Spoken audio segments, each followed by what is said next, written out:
नमस्कार. छत्रपती शिवाजी महाराज की जय. भारतीय जनता पार्टी उत्तर रायगड जिल्हा सांस्कृतिक प्रकोष्ठ, आर्च एंटरप्राइजेस आणि नुपूर अकॅडमी या तीनही संस्थांच्या वतीनं आयोजित आजचा हा शिवकल्याण राजा प्रथमच नृत्य स्वरूपात या कार्यक्रमासाठी आपण सर्वजण इतक्या मोठ्या संख्येने उपस्थित आहात. सर्वप्रथम आपल्या सर्वांचं स्वागत करतो. पनवेलचे कार्यसम्राट आमदार प्रशांतजी आणि आमचे नेते सभागृह नेते परेश ठाकूर साहेब यांच्या मार्गदर्शनाखाली हा संपूर्ण कार्यक्रम गेले 8 दिवसापूर्वी मला आमदारांनी निरोप दिला की अशा पद्धतीचा आपल्याला कार्यक्रम घ्यायचा आहे. त्यानंतर विनीतजींची आणि माझी एक मीटिंग झाली. त्यामध्ये मी समजून घेतलं की नक्की काय कार्यक्रम आहे, कारण शिवकल्याण राजा म्हटल्यावरती साधारणपणे आपल्या डोक्यात येतं की गाण्याचा कार्यक्रम असेल किंवा एक प्रकारे जो टिपिकल आपण ऑर्केस्ट्रा म्हणतो त्या पद्धतीचा असेल. परंतु खूपच एक युनिक कन्सेप्ट मला त्यावेळेस वाटली आणि त्यानंतरच आपला हा कार्यक्रम फायनल झाला. त्यामुळे तुमचे आभार की अशी एक खूप चांगली कन्सेप्ट आज तुम्ही पनवेलला घेऊन आलात. 22 जानेवारीला आपण सर्वांनी एक अतिशय खूप मोठा असा दिवस आपण सर्वांनी अनुभवला. पंतप्रधान नरेंद्र मोदीजी यांच्या हस्ते अयोध्येत श्रीरामाचं मंदिर हे निर्माण झालं, त्याची प्राणप्रतिष्ठा झाली. आणि खऱ्या अर्थानं जर आपल्या संस्कृतीवर, आपल्या संपूर्ण एका बेसवरती घाला घालण्याच्या हेतूनं बाबराचा जो सेनापती होता मीर बाकी यांनी 1528 साली या मंदिराचं त्या ठिकाणी त्याचं मंदिर तोडून त्या ठिकाणी मशीद बांधण्याचा प्रकार हा त्यावेळेस बांधला होता. आणि खऱ्या अर्थानं जर कोणी हा प्रकार थांबवला असेल तर ते छत्रपती शिवाजी महाराज होते.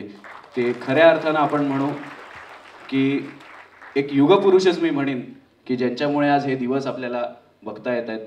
आणि खऱ्या अर्थानं एक रामराज्य आणि स्वराज्य हे दोनच प्रमाण आहेत जे उत्तम स्वराज्याचे किंवा उत्तम राज्याचे आपण म्हणू शकतो. त्यामुळे आज हा कार्यक्रम बघत असताना शिवकल्याण राजासारखी एक खूप मोठी प्रस्तुती जी 50 वर्षापूर्वी आपल्या समोर आली आणि ती आज श्रवणीय तर आहेच पण आज देखणीय सुद्धा होणार आहे. त्यामुळे मला वाटतं प्रचंड चांगला असा हा कार्यक्रम होईल. सर्व कलाकारांना मी शुभेच्छा देतो. सर्व मंचावरच्या मान्यवरांचे मी आभार मानतो, आपल्या सर्वांचे आभार मानतो आणि थांबतो. धन्यवाद.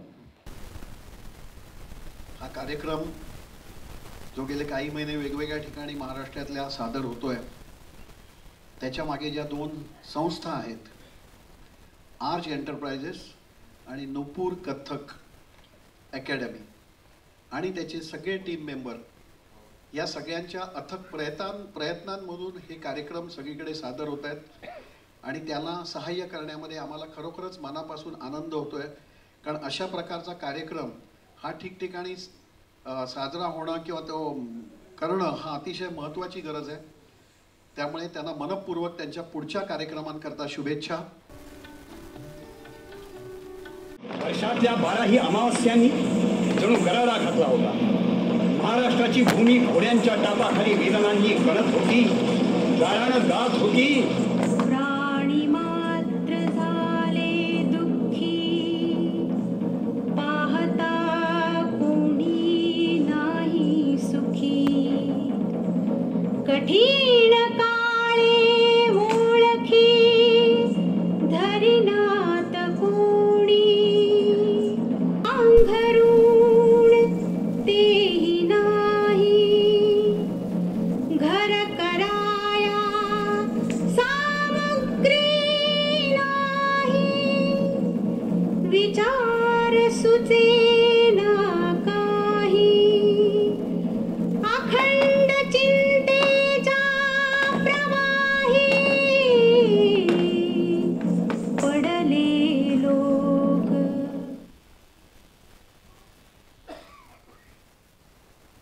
सुंदर योग आज जुळून आलाय.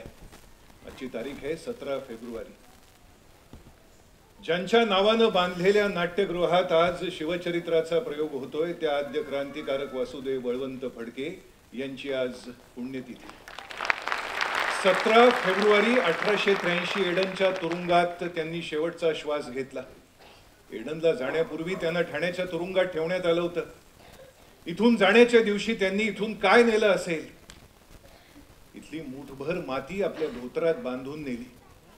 मी माझ्या मातृभूमीपासून जरी दूर गेलो तरी ही माती मला माझ्या आईची, मातृभूमीची आठवण करून देईल. त्याच महान क्रांतिकारकाच्या नावाने बांधलेल्या या नाट्यगृहात आज शिवचरित्र सादर होत आहे आणि आपण सर्वजण त्याचे साक्षीदार आहात. हा एक उत्तम योग आज जेवून आला. प्राणी मात्र झाले दुःखी पाहता कोणी नाही सुखी. समर्थांनी वर्णन केलेला हा काळ शिवजन्माच्या पूर्वीचा. 2 वर्ष सलग 2 वर्ष महाराष्ट्रात भीषण दुष्काळ पडला. तुकोबारायांना वैराग्य आलं तो हाच काळ. सुलतानांची अंधाधुंद राजवट इथे होती. सामान्य जनतेचा कुणी वालीच नव्हता. महाराष्ट्र पारतंत्र्यात पार बुडून गेला होता. पण त्या आधीचा आपला महाराष्ट्र कसा होता? महाराष्ट्र ऐश्वर्य संपन्न होता.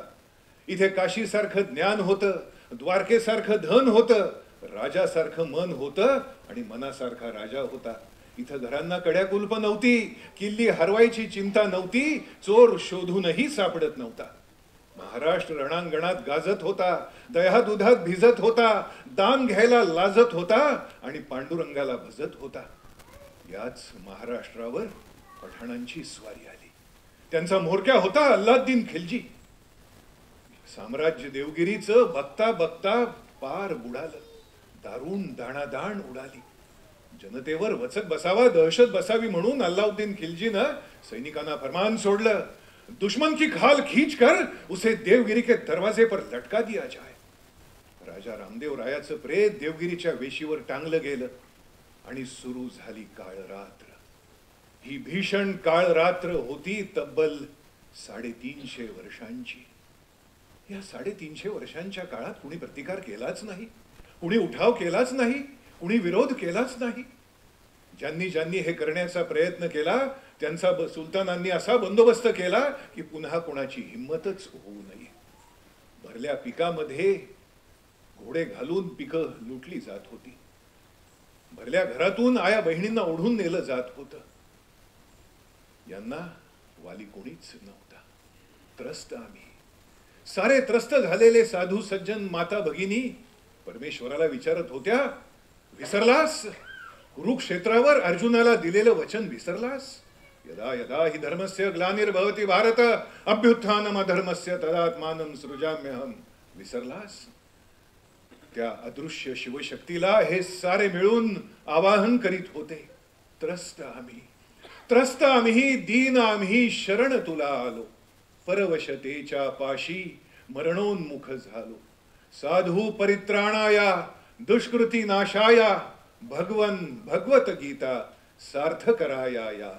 जय देव जय देव जय जय शिवराया. या या अनन्य शरणा आर्या ताराया. देव जय जय शिवराया.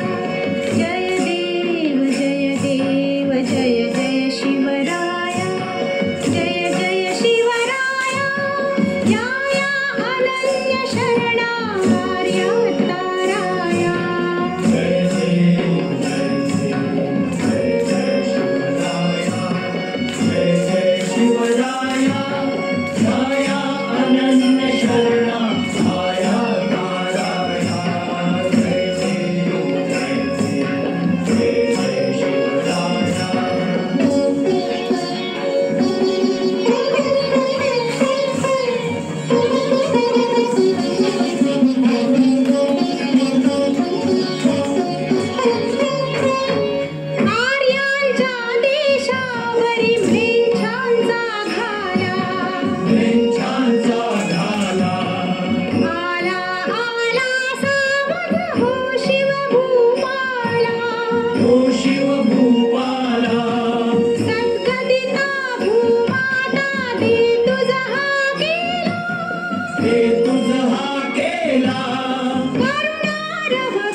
आणि यमुना यांचा संगम होतो आणि गुप्त रूपाने सरस्वती त्या दोन नद्यांना तिथे येऊन मिळते अशी आपली श्रद्धा आहे.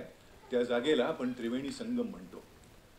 त्याचं पूर्वीचं नाव वेगळं होतं, आता आपण त्याला प्रयागराज या नावाने ओळखतो.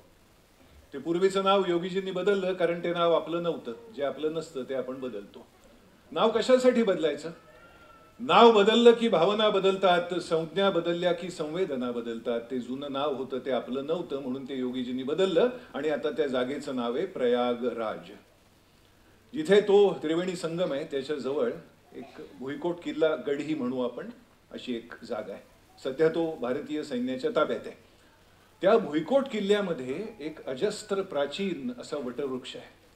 इथल्या संस्कृती इतकाच प्राचीन, इथल्या संस्कृती इतकाच विशाल असा तो अक्षय वटवृक्ष असं त्याचं नाव. काहीशे वर्षांपूर्वीची ही गोष्ट. एकदा औरंगजेबाची स्वारी फिरत फिरत त्या जागेवर आली. त्याने बघितलं काही लोक त्या वडाला फेऱ्या मारत होते, काही पूजा करत होते, कोणी पाणी आणून घालत होतं, कोणी भजन गात होते. त्याने आपल्या सैनिकांकडे चौकशी केली की काय हे वेडे लोक काय करतायत. सैनिकांनी माहिती दिली की हा पवित्र वृक्ष आहे. औरंगजेबानं तिथल्या तिथे हुकूम दिला की तो तोडा. परकीय आक्रमकांनी काय केलं तर पहिला हल्ला केला तुमच्या संस्कृतीवर, तुमच्या प्रतीकांवर. मग काही जुने लोक होते औरंगजेबाच्या बरोबर. त्यांनी सांगितलं हुजूर तुमच्या वडिलांनी आणि आजोबांनीही तो तोडण्याचा प्रयत्न केला होता, त्यांनीही आपल्या संस्कृतीवर हल्ला केला होता. औरंगजेब म्हणाला जे माझ्या वडिलांना आणि आजोबांना जमलं नाही ते मी करून दाखवेन. त्यांनी सैनिकांना आज्ञा दिली तो तोडा, तो मुळापासून काढा आणि पेटवा. पृथ्वीच्या पोटातला लाव्हा उकळून वर यावा अशी ती 2 महिने सतत आग पेटत होती. 2 महिन्यानंतर त्या ठिकाणी राखेचा प्रचंड मोठा ढीग तयार झाला. इथे वृक्ष होता याचं एकही अस्तित्व उरलं नाही. पुन्हा 2 महिन्याने औरंगजेबाची स्वारी तिथे आली. त्याने तो राखेचा ढिगारा बघितला आणि केवढा आनंद झाला त्याला.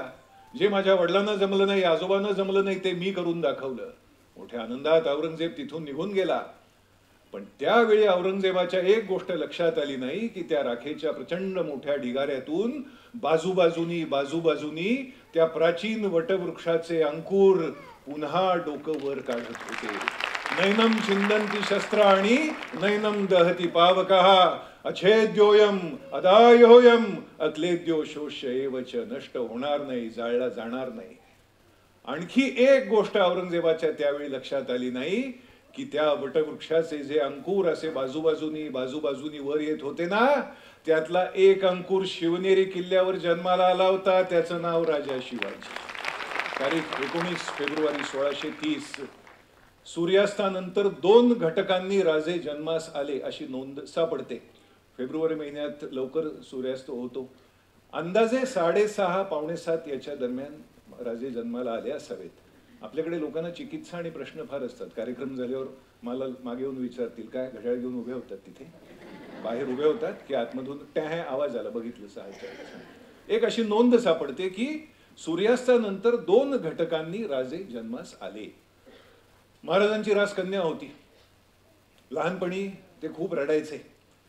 हे सगळं ऐकल्यावर आपल्यापैकी काही जणांना खूप बरं वाटेल. म्हणजे ज्यांची कन्या रास आहे ते म्हणतील बघा आमची आणि महाराजांची कन्या रास. जे मंडळी लहानपणी रडत असतील ती म्हणतील चला एवढं तरी आपलं जमतंय बाकी काही नाही. आणि ज्यांचे 19ला वाढदिवस आहे त्यांना तर काय म्हणजे आम्ही त्यांच्याच जवळचे, त्यांच्याच घरातले. हे सगळं छान वाटतं पण पुढच्या गोष्टी ऐकल्या ना की मग लक्षात येतं की हे प्रकरण वेगळं आहे. काय नोंदी सापडतात हो. ह्या मुलाला एकदा एखादी गोष्ट सांगितली की त्याच्या कायमची ती लक्षात राहते. आपला अनुभव असा नसतो. घरातून बाहेर पडताना जर आपल्याला सांगितलं 5 वस्तू घेऊन या तर आपण 4च वस्तू घेऊन घरी जातो. आपला अनुभव तसा नसतो. त्यावेळच्या पद्धतीप्रमाणे शिवाजी महाराजांचं जे काही शिक्षण व्हायचं होतं ते झालं होतं. त्यांना लिहिता वाचता येत होतं.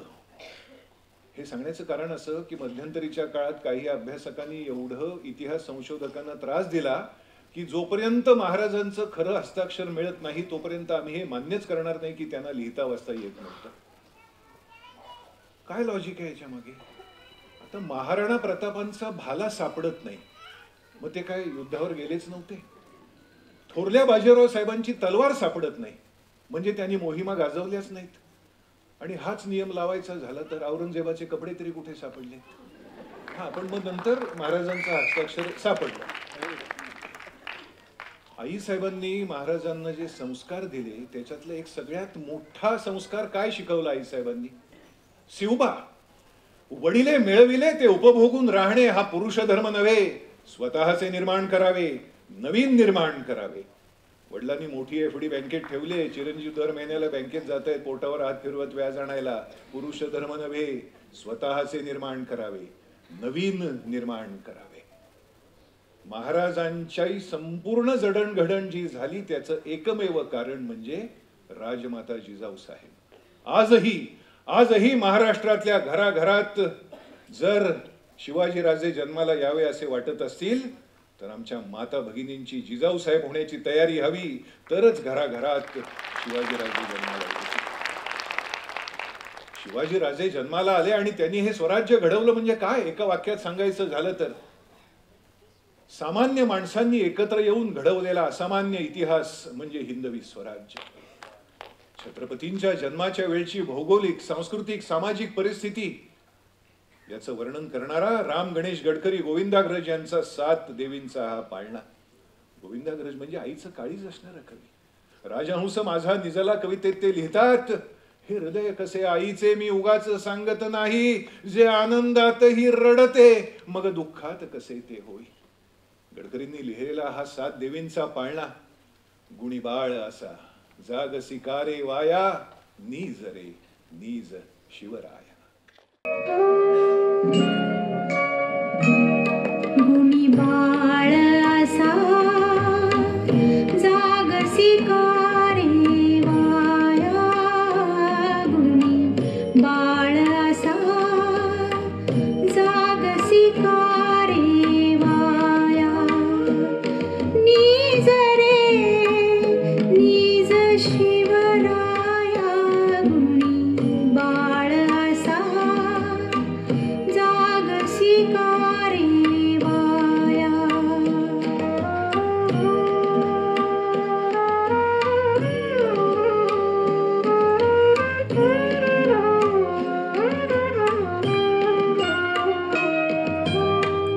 अपरात्रीचा प्रहर लोटला बाई, तरी डोळा लागत नाही.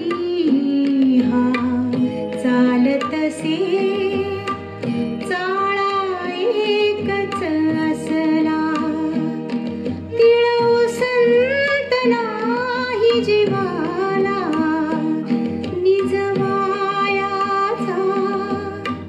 हरला सर्व उपाय. जागाच तरी शिवराय, चालेल जागता झटका, हासाच घटका घटका, कुरवाळा किंवा हटका का, कष्टविशी तुझी सावली काया का, कष्टविशी तुझी सावली काया.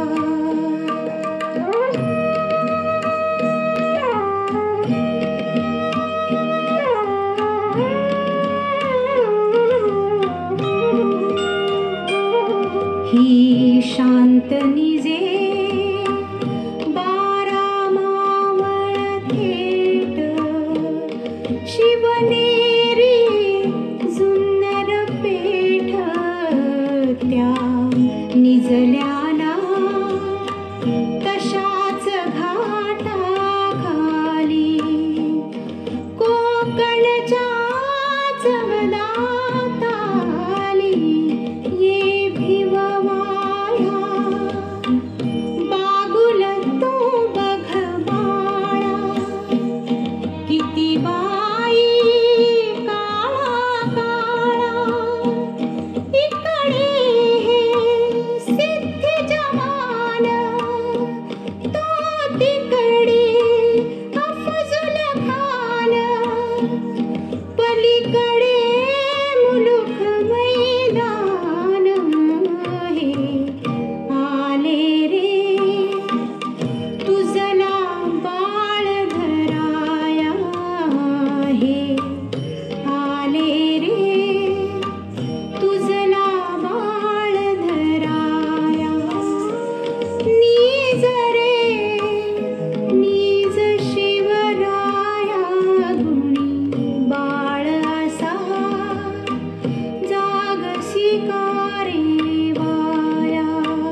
कोणाचं लक्ष नाही असं बघून हा मुलगा हळूच चिमूटभर माती तोंडात टाकतो अशी एक नोंद त्यावेळी सापडते.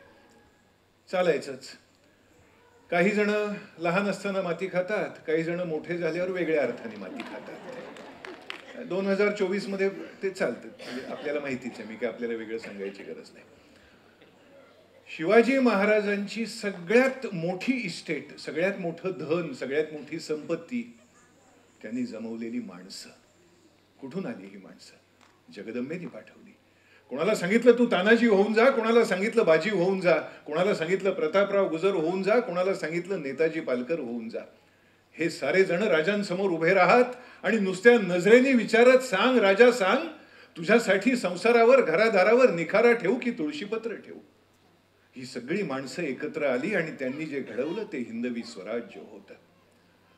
तोरणा किल्ल्याची दुरुस्ती चालू असताना बुर्जामध्ये लपवलेले सोन्याच्या मोहरांचे हंडे मावळ्यांना सापडले. गौरी गणपती घरी आणावेत तसे वाजत गाजत त्यांनी ते महाराजांच्या आणि आईसाहेबांच्या समोर आणून ठेवले. आईसाहेब पंतांना म्हणाल्या, पंत यातल्या मुठमुठ मोहरा या सर्वांना द्या. मावळे म्हणाले, नग नग, हे देवाचं हाय, देवानच सांभाळावं. त्याच वेळी आईसाहेबांनी एक मोठा संस्कार सगळ्यांच्या समोर छत्रपतींना दिला, तो म्हणजे राजे लक्षात ठेवा, सत्ता हाती आल्यावर पहिली लढाई उभी राहते ती मोहाशी, लोभाशी आणि स्वार्थाशी. ही लढाई आज माझ्या पोरांनी जिंकली. शिवशाहीचा शिरस्ता असाच असावा. त्यावेळी आईसाहेबांनी सांगितलेलं वाक्य आज 2024 मध्ये पण तंतोतंत लागू पडतं. सत्ता हाती आल्यावर पहिली लढाई उभी राहते ती लोभाशी, मोहाशी आणि स्वार्थाशी. छत्रपतींच्या चरित्राचा अभ्यास करताना एक गोष्ट आपल्या लक्षात येते, ती म्हणजे अत्यंत कठीण परिस्थिती येऊनही हा माणूस किंचितही ढळला नाही. त्यांनी जे काही केलं ते सगळं ठरवून केलं, नियोजनपूर्वक केलं. एका अज्ञात कवीनं छत्रपतींबद्दल केवळ 4 ओळी लिहिले. 4. मी आपल्याला सांगतो, 400 पानं 40 ओळी लिहून जे सांगता येणार नाही ते फक्त 4 ओळींमध्ये तो अज्ञात कवी सांगून गेलाय. तो कवी असं म्हणतो, समुद्राचं पाणी कधी कोणाला मोजता येईल, तळपणारा सूर्य उघड्या डोळ्यांनी पाहता येईल, निखारा हातात धरता येईल, तसा राजा शिवाजी कधी कोणाला जिंकता येईल. सरितपतीचे जळ मोजवेना, माध्यान्नीचा भास्कर पाहवेना, वैश्वानर मुठीत बांधवेना, तैसा शिवाजी नृप जिंकवेना. एका वीराचं दुसऱ्या वीरानं केलेलं हे वर्णन, हे हिंदू शक्ती संभूत दीप्ततम तेजा, हे हिंदू तपस्या पूत ईश्वरी योजा, हे हिंदू श्री सौभाग्य भूतीच्या साजा, हे हिंदू नृसिंहा प्रभो शिवाजी राजा.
शत्रुच्या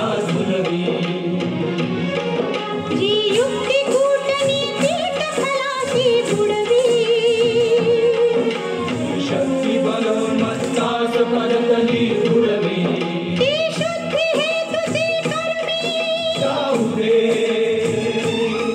ती बुद्धी भाबऱ्या जीवा ती शक्ती शोणिता माझी हे मंत्र पुन्हा तो दिले समर्थे तुझ्या नरसिंहा प्रभो शिवाजी राजा प्रभो शिवाजी राजा नरसिंहा प्रभो शिवाजी राजा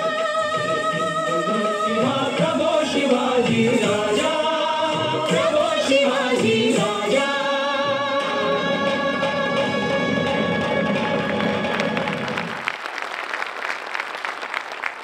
प्रेरणादायक आहे.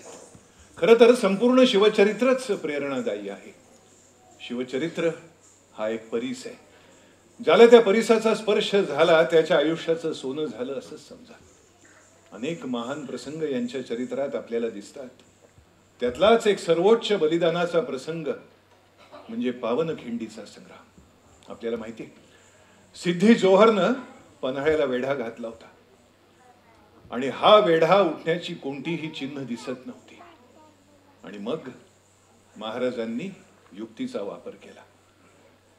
शत्रूला गाफील करून आपल्याला जे हवंय ते करायचं ही रणनीती महाराजांनी वापरली. त्याच्या आधी काय झालं होतं? आमचे 2 मावळे रात्रीच्या अंधारात चोर वाटेनं वेढ्याच्या बाहेर गेले आणि थोड्या वेळानं परत आले. त्यांनी महाराजांना येऊन सांगितलं, महाराज या ठिकाणी आपल्याला पळून जायला रस्ता आहे, तिथे वेढा कमी आहे. दुसऱ्या दिवशी गडावर पांढरं निशाण फडकलं. सिद्धी जोहर आणि त्याचे सगळे सैनिक खुश झाले की महाराज आता शरण येणार. राजांचा वकील हातात पांढरं निशाण घेऊन गडाखाली आला आणि त्यांनी सिद्धी जोहरला सांगितलं की राजे शरण यायला तयार आहेत. शत्रूला गाफील करणे रणनीतीचा अत्यंत महत्वाचा भाग. आषाढाचा महिना होता, तिथी होती पौर्णिमा. धो धो पाऊस पडत होता आणि तेव्हाची जी काही नोंद आहे त्याच्यावरून अंदाजे रात्री 11 वाजता 600 मावळ्यांच्या सह महाराजांनी पन्हाळ्याकडून विशाळगडाकडे कूच केलं. त्या काळोखातून ही माणसं राजांची पालखी घेऊन धावत होती. वरनं धो धो पाऊस पडत होता, पायात काटे मोडत होते, चिखल होता. ही माणसं धावत होती.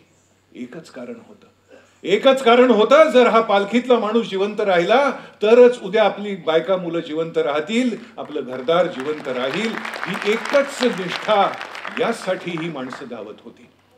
काय होतं हो त्यांना कोणी ओव्हरटाईम देणार होतं, इन्क्रिमेंट देणार होतं, प्रमोशन देणार होतं, काय देणार होतं?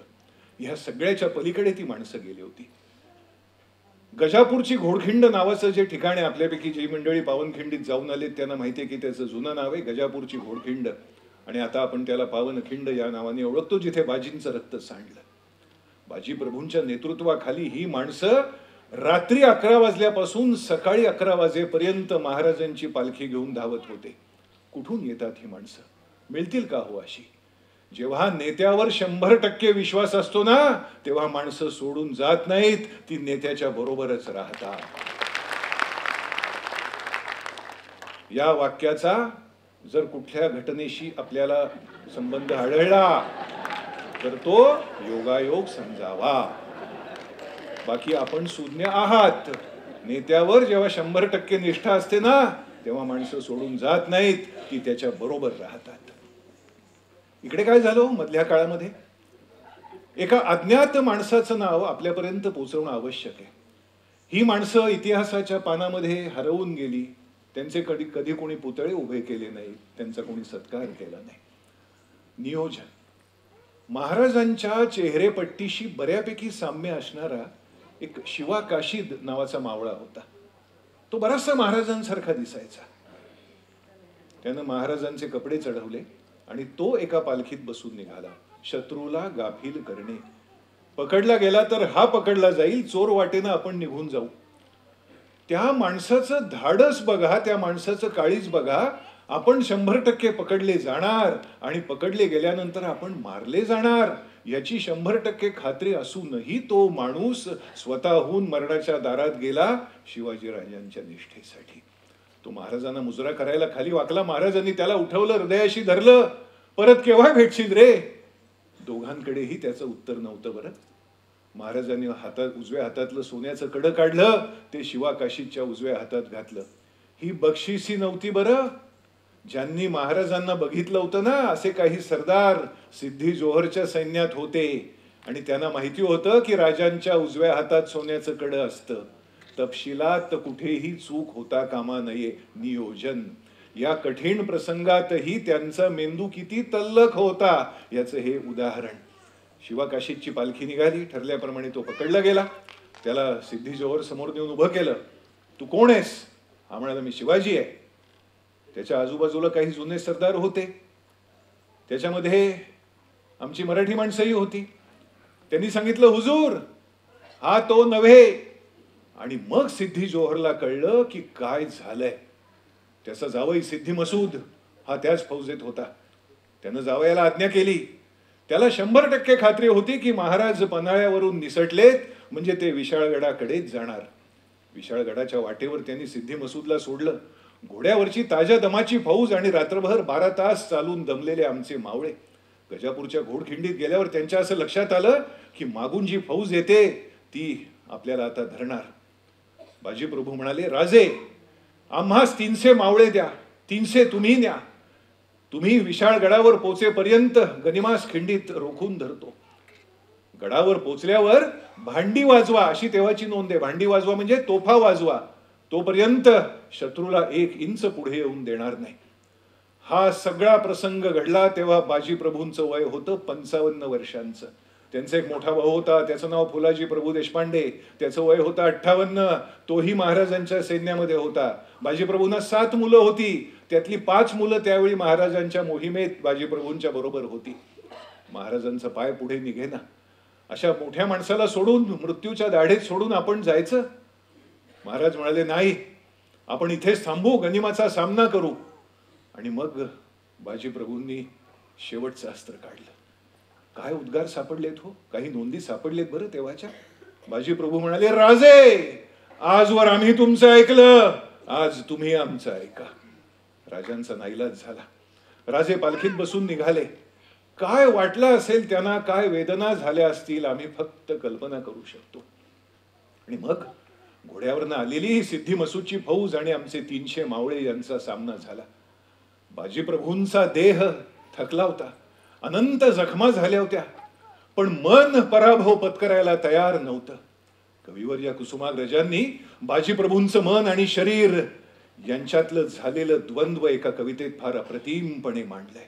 या दोघांमधला जो संघर्ष सुरू होता, थकलेलं शरीर कोसळायच्या बेतात होतं, पण मन सांगत होतं, माझा राजा अजून पोचला नाही. का नाही पोचला, का नाही पोचला? तेवढ्यात तोफांचे आवाज आले. बाजींचा देह निष्प्राण होण्याच्या मार्गावर होता. थोडी धुगधुगी होती. मावळ्यांनी त्यांना उचललं, बाजूला नेलं, कोणी धरणातून पाणी आणलं. बाजीप्रभूंचे शेवटचे उद्गार काय आहेत तेही सापडलेत. काय म्हणाले बाजीप्रभू? महाराजांचे आमचा अखेरचा मुजरा सांगणे, त्यांची सांगणे रागे रागे बोललो, मनावर न घेणे. म्हणाले होते ना, आजवर आम्ही तुमचं ऐकलं, आज तुम्ही आमचं ऐका. रागे रागे बोललो, मनावर न घेणे, आम्ही येतो. ज्या ठिकाणी बाजीप्रभू गेले त्या ठिकाणच्या त्या मातीला अजूनही तो रक्ताचा वास येतोय. बाजीप्रभूंच्या त्यावेळी घुमलेल्या रणगर्जना आजही तिथे आपल्याला ऐकू येतील. महाराज गडावर पोचले आणि बाजीप्रभूंनी देह सोडला. बाजीप्रभूंचं मन आणि बाजीप्रभूंचा देह यांच्यातलं द्वंद्व वर्णन करतात कविवर्य कुसुमाग्रज.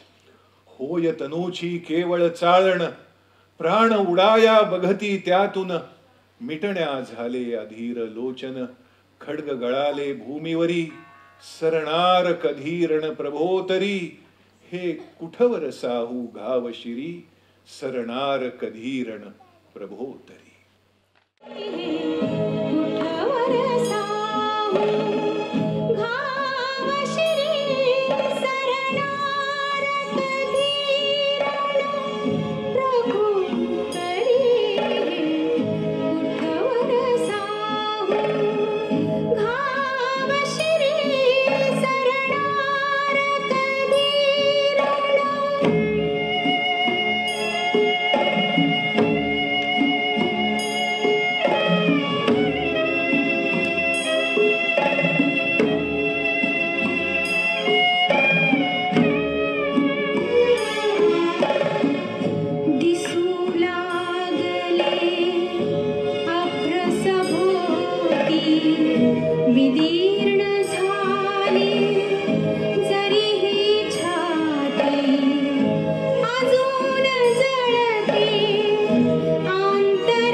2 प्रसंग तर असे होते की जिथे महाराजांचा खरोखर पुनर्जन्म झालाय. त्यातला पहिला प्रसंग होता अफझल खान वधाचा आणि दुसरा प्रसंग म्हणजे आग्र्याहून सुटका. अफझल खान वध असो, आग्र्याहून सुटका असो, याचा बारकाईने अभ्यास केला तर आपल्या असं लक्षात येतं की या सगळ्या मागे होतं ते राजांचं नियोजन. महाराजांनी नियोजनाशिवाय आयुष्यात कोणतीही गोष्ट केली नाही. नियोजनाशिवाय मिळालेलं यश म्हणजे अपघात समजावा. अफझल खानाला पूर्णपणे गाफील ठेवून त्याला आपल्या मुलखात बोलवून त्याच्यावर हल्ला करणं, औरंगजेबाच्या तावडीत सापडल्यानंतर अहो एखादा माणूस हृदयक्रिया बंद पडून मेला असता जर त्याला कळलं असतं की आपल्याला याने आता इथे कायमचं बंदिस्त करून ठेवलंय आणि आता आपल्याला आपली आई परत दिसणार नाही, आपला प्रदेश दिसणार नाही, एखादा माणूस हृदयक्रिया बंद पडून मेला असता. त्याही कठीण परिस्थितीमध्ये त्यांनी डोकं थंड ठेवून शांत डोक्यानं नियोजन केलं. औलाद खानासारखा पहारा बाहेर असताना महाराज त्याच्या हातावर तुरी देऊन निसटलेत. गोष्ट सोपी आहे का? जी निष्ठावान माणसं महाराजांना मिळाली ना, मग अफझल खान वध असो, आता आपण बाजी प्रभूंचा प्रसंग बघितला तो असो, आग्र्याहून सुटका असो, ह्या सगळ्यांनी महाराजांवर दाखवलेला विश्वास आणि अत्यंत शांत डोक्यांनी महाराजांनी केलेली योजना, यातून हे यश महाराजांना मिळालंय. आपण जेव्हा छत्रपती शिवाजी महाराज की जय अशी घोषणा देतो ना, तेव्हा त्याच्या मागे फार मोठा अर्थ भरलेला असतो. ज्यांनी झोपलेल्यांना जागं केलं, जागं केलेल्यांना उभं केलं, उभं केलेल्यांना चालायला शिकवलं आणि या प्रत्येकाच्या खांद्यावर एक एक स्वराज्याचा भगवा झेंडा दिला, म्हणून शिवाजी महाराज की जय. राजवैभवाचं प्रदर्शन न करता आदर्श राज्यकारभार कसा करावा याचं दर्शन त्यांच्या चरित्रातून घडतं, म्हणून शिवाजी महाराज की जय. सत्तेचा निश्वास सोडल्याशिवाय जनतेचा विश्वास संपादन करता येत नाही हे रहस्य त्यांना कळलं होतं, म्हणून शिवाजी महाराज की जय. हे राज्य माझं नाही, जगदीश्वराचं आहे, तुळजाभवानीचं आहे, साऱ्या प्रजाजनांचं राज्य आहे, इदम न मम हे सांगण्या इतका निस्पृहपणा त्यांच्याकडे होता, म्हणून शिवाजी महाराज की जय. मिळतील का हो अशी माणसं आता? एका कवीनं, एका हिंदी कवीनं शिवाजी राजांचं केलेलं हे वर्णन. या गाण्यानंतर आपण मध्यंतर घेणार आहोत. एक वेगळा प्रयोग आपण पूर्वार्ध आणि उत्तरार्ध याच्यामध्ये करतोय. एक विनंती आहे आपल्याला, मध्यंतरामध्ये कृपया कलाकारांना भेटण्यासाठी मागे येऊ नका, व्यवस्थेमध्ये अडचण निर्माण होते.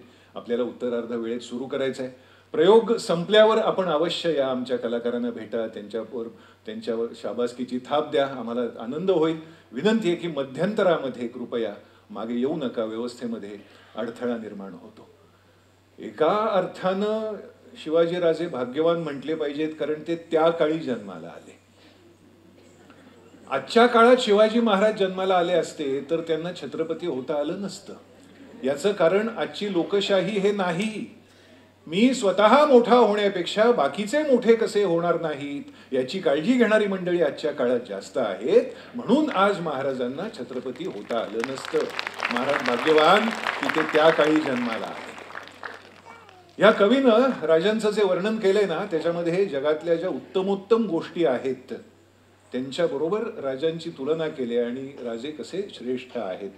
त्याच कवीची आणखी एक रचना आपण उत्तरार्धात ऐकणार आहोत, त्याचा आनंद घेणार आहोत. त्याच्यावर आमचे कलाकार नृत्य सादर करतील. त्या गाण्याची जन्मकथाही मी आपल्याला सांगेन.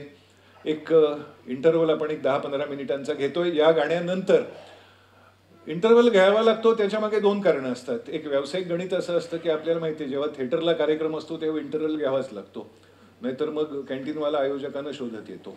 हे पहिलं कारण. आणि दुसरं कारण असं की झालंय काय माहितीये का, आमच्या माता भगिनींची ना बराच वेळ एका जागी बसण्याची क्षमता आता संपली. अर्ध्या तासाचा एक एपिसोड असतो, त्याचे जाहिरातीचे 3 ब्रेक असतात, अत्यंत सोयीचे असतात. बरं, त्या कथानकामध्ये दगड माती काही होणार सगळं माहिती असतं, त्याला काही अर्थ नसतो. अहो आपल्याला माहितीये का, रात्री रिपीट बघणारे पण आहेत. हो, बरं ते कशासाठी बघायचं असतं, नाही तर मग दुसऱ्या दिवशी गप्पा कशावर मारणार ना शेजारच्या बघा. हां, तर तुमची अडचण माझ्या लक्षात आली आहे की एका जागी बसायची सवय मोडली आपली. हां, तर ह्या गाण्यानंतर आपण ब्रेक घेणार आहोत. एक 15 मिनिटांचा इंटरव्हल घेऊ. आपण कृपया इंटरव्हलमध्ये मागे येऊ नका. आणि मग एक असा एक प्रयोग या कार्यक्रमाच्या निमित्ताने आम्ही करतोय की ज्याच्यात पूर्वार्ध आणि उत्तरार्ध यांचा सुंदर सांधा जोडण्याचा प्रयत्न आम्ही केलाय, आमच्या दिग्दर्शकांनी केलाय, तेही आपण बघूया. तो कवी असं म्हणतो की जगातल्या ज्या उत्तम उत्तम गोष्टी आहेत त्याच्या बरोबरीनं आमचे राजे कसे श्रेष्ठ आहेत. ब्रज किंवा अवधी भाषा, हिंदीची एक बोली आहे ही, त्या ब्रज किंवा अवधी भाषेतली ही रचना आहे. कुंद कहा पयवृंद कहा अरुचंद्र कहा सरजा जसे आगे.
एंटरप्राइजेस मार्फत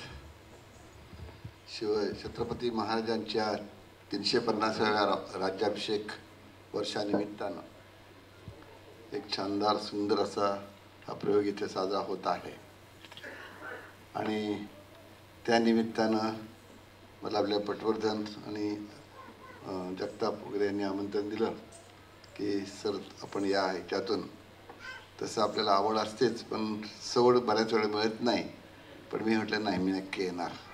आणि इथं आलो आणि आपण ज्या पद्धतीनं माझं स्वागत केलं तर माझंही ऊर भरून गेलेलं आहे. पण आपल्या इतकी भाषा वगैरे मला काही जास्त येणार नाही, आपल्या त्या साहित्यिक भाषेमध्ये बोलणं इतकं जमणार नाही. पण रणजित देसाईंची आपण कादंबरी मला दिलीत, अतिशय उत्तम काम केलं. आपलं पहिलं दुसरं तिसरं पर्व वगैरे आपण सांगितलं. आता हे 12 पर्व तुम्ही पुरे करणार आहेत, पण मला वाटते 12 पर्वांच्या अशी दुसरे 100 पर्व तुम्हाला करावे लागतील. अशा प्रकारचं आज आपल्याला उपस्थित नागरिक जे आहेत, रामभक्त आहेत किंवा शिवाजी महाराजांचे भक्त आहेत, मावळे आहेत, तर ह्याची अपेक्षा राहणार आहे. आणि भावी काळामध्ये तुम्ही नक्कीच तशा प्रकारचं आम्हाला दर्शन घडवाल. आपण असो नसो पण यांची ही जी चालू आहे ती चालूच राहणार आहे. आणि अशा पद्धतीने छत्रपती शिवाजी महाराजांनी जो आपल्याला आदर्श दिलेला आहे, जे त्यांच्या चरित्रातून घडून आपल्याला दाखवून दिलेलं आहे, आणि त्याचं अतिशय उत्तम असं प्रात्यक्षिक आपल्याला इथं पाहायला मिळतं आहे. गीत रामायण मी ऐकलं, पाहिलं, एकदा दोनदाही झालं आमचं वेगळ्या याच्यातून. पण तशाच धाटणीमध्ये छत्रपती शिवाजी महाराजांचं हे चरित्र आपण इथं लोकांना दाखवत आहे, बघताय, तर नक्कीच हे पुन्हा आपल्या अंगामध्ये आमच्यासुद्धा संचारत असतं की नाही. बाजीप्रभू देसाईंचं जे अगदी छाननी झाली शरीराची, तरी देखील अगदी त्यांनी कशा प्रकारे हे केलं होतं, खानाचा वध असेल किंवा आणखीन बाकी आग्र्याहून सुटका असेल, हे सगळे प्रसंग प्रत्येकाने पाहिलेत, ऐकलेत, वाचलेत. पण त्याहीपेक्षा हे प्रत्यक्ष इथं स्टेजवर बघताना एक मन अगदी अतिशय त्याच्यात रमून जातं, गरकवून जातं आणि वाटतं की अशी माणसं या जमान्यातसुद्धा जन्माला यायला पाहिजेल आहेत. म्हणजे आता मगाशी तुम्ही म्हटलं तो जमाना वेगळा होता वगैरे मगाशी सांगितलं, पण त्याच्यापेक्षा आजच्या जमान्याचा हे पाहूनच कधी ती तशा प्रकारे स्फूर्ती येईल. अगदी तितक्या तोडीची नाही झाली, पण त्या साधारणतः मागोवा घेणार त्याप्रमाणे थोडी वागणार ती माणसं मिळतील. आपण सर्व या प्रयोगाला आलात. भावी काळात सुद्धा जे असे प्रयोग पाहिल्यानंतर आपली मानसिकता एकदम चांगली होणार आहे आणि त्यासाठी आपण हे सर्व पाहावं असे वाटतं. तुम्ही अशाच हे प्रयोग तिथे आयोजित केल्याबद्दल तुम्हाला धन्यवाद देतो.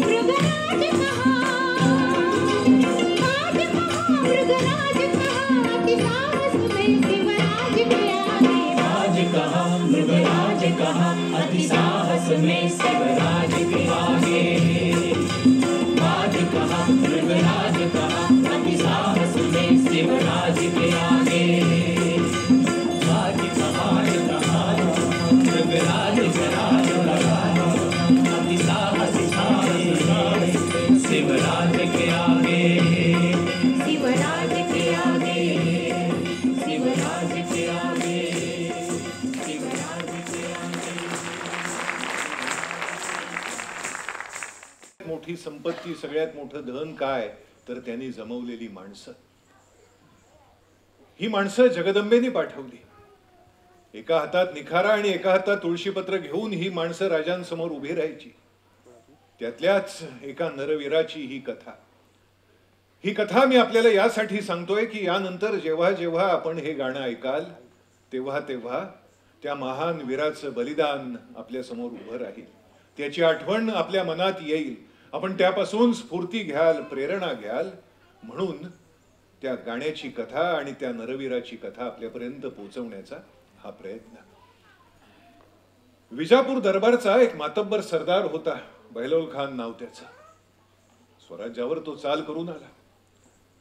सरसेनापती होते प्रतापराव गुजर. महाराजांनी बहलोल खानाचं पारिपत्य करण्यासाठी प्रतापराव गुजरांना रवाना केलं. प्रतापरावानं काय केलं तर ज्या ठिकाणी बहलोल खानाचा तळ पडला होता त्याच्या बाजूला एक लहानसा ओढा होता. प्रतापरावानं त्या ओढ्यापासून वर काही अंतरावर मातीचा बांध घालून खानाच्या फौजेचं पाणी अडवलं. बऱ्याच वेळा शस्त्रापेक्षाही युक्तीनं शत्रूचं जास्त नुकसान करता येतं. पाणीच नाही म्हटल्यावर हत्ती घोडे सैनिक तडफडू लागले. हात बांधून बहलोल खान प्रतापरावाला शरण आला. प्रतापरावानं सांगितलं, सगळी शस्त्र, सगळे हत्ती घोडे इथेच टाका, नेसत्या वस्त्रानिशी परत जा. खान गेला. प्रतापरावानं एक पत्र लिहून ही बातमी राजांना रायगडावर कळवली. प्रतापरावाला वाटलं पत्र वाचून राजे खुश होतील, आपल्याला शाबासकी देतील. महाराजांचं पत्र प्रतापरावाला मिळालं. प्रतापरावानं ते मस्तकाला लावलं. त्याला केवढा आनंद झाला की महाराज आता आपलं कौतुक करणार. पण जसं पत्र तो वाचत गेला तसं एखादं कोवळं पान निखाऱ्यावर पडावं ना तसं त्याचं मन जळत जळत गेलं. महाराजांनी त्या पत्रात लिहिलं होतं, काय निमित्त सल्ला केला, कोणाला विचारून हा निर्णय तुम्ही घेतलात. हाच उलट्या काळजाचा बहलोल खान पुन्हा स्वराज्यावर चाल करून येईल. घरदार, शेतीवाडी, गावं उद्ध्वस्त करेल आणि या साऱ्याचं पाप येईल तुमच्या माथ्यावर. शत्रूवर दया दाखवायची नसते, त्याचं पारिपत्य करायचं असतं.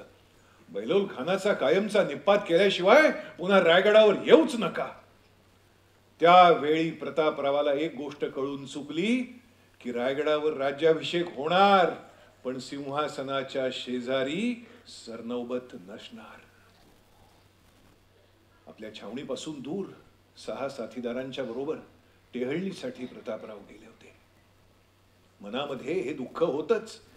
सल की महाराजांनी आपला दोष आपल्या समोर आणला आणि होय, आपली चूक झाली. लांबून वाऱ्यावरून धूळ उडताना दिसली. त्याला असं कळलं की जे कोणी दौडत येते ते एक किंवा दोघं असावेत फार तर फार. जवळ आल्यावर कळलं की आपलाच एक मावळा वेगानं दौडत येतोय. त्यानं घोड्यावरनच मुजरा घातला आणि तो ओरडला, धनी, गनीम, गनीम. त्यानं आणलेली बातमी भयंकर होती. 40,000 फौज घेऊन पुन्हा बहलोल खान स्वराज्याच्या दिशेनं आला होता. त्याच्या घोड्यांच्या टापांनी घटप्रभा नदी ओलांडली होती आणि तो मराठी मुलखात पुन्हा आला होता नासधूस करायला. प्रतापरावांनी ती बातमी ऐकली मात्र त्या क्षणी घोड्यावर मांड ठोकली. पाठोपाठ 6 सैनिकांनी मांड ठोकली.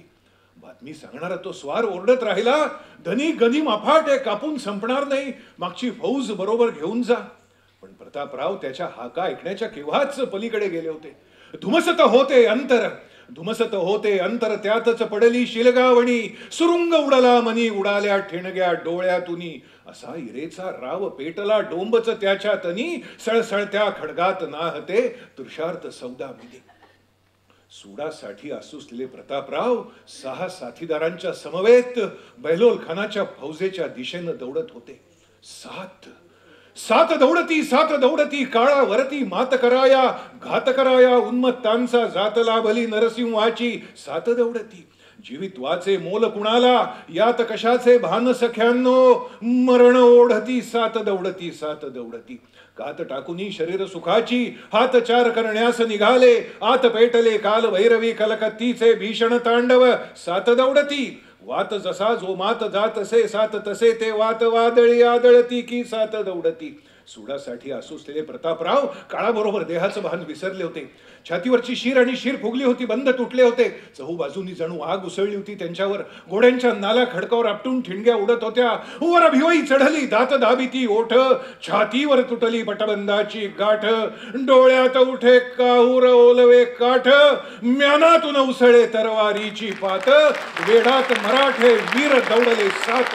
मराठे वीर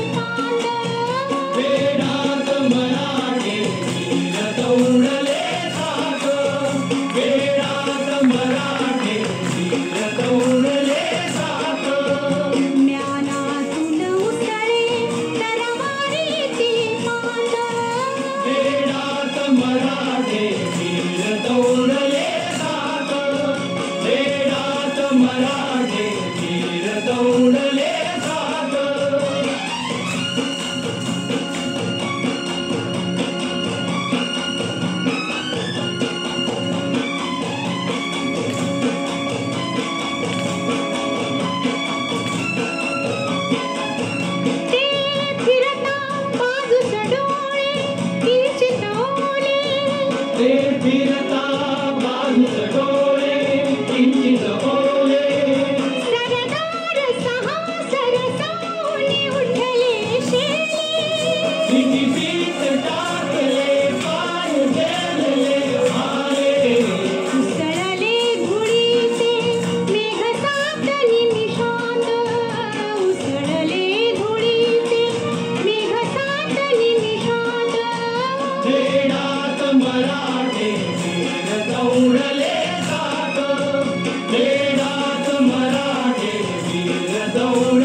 अहो केवढा विषम सामना होता.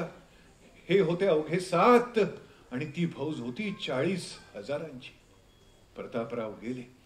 महाराजांना ही बातमी कळली आणि त्यांना अपरंपार दुःख झालं. राव काय केलं हे? तुम्ही असा आत्मघात करावा म्हणून का आम्ही बोललो होतो? आता हे स्वराज्य, हा राज्याभिषेक, हे सिंहासन, हे सगळं कुणासाठी? 24 फेब्रुवारी 1674 तिथीनी महाशिवरात्री होती. त्या दिवशी कोल्हापूर जिल्ह्यातल्या चंदगड परगण्यात नेसरीच्या खिंडीत ज्या ओढ्याच्या काठी प्रतापराव मारले गेले त्या ठिकाणी आपण कधी गेला आहात का? अवश्य जा. एक अप्रतिम स्मारक तिथे उभं करण्यात आलंय. आपण तिथे जा. प्रतापरावांच्या त्यावेळी घुमलेल्या रणगर्जना तिथल्या दरी डोंगरात आजही ऐकू येतील. जवळून वाहणाऱ्या ओढ्याच्या पाण्यावर रक्ताचा तवंग अजूनही उमटताना दिसेल. वाऱ्यावर तशीच धूळ उसळताना दिसेल. आणि जवळच्याच खेड्यात डफावर थाप देत एक शाहीर गात असेल, अजून उठते मृदगंधातून रक्त झडीची साद, दरीत घुमते वादळ धरते रणघोषांचा नाद, थाप कड्यावर देत रंगते एक कथा शाहिरी, 7 चिरंजीवांनी केली स्वारी मृत्यूवरी.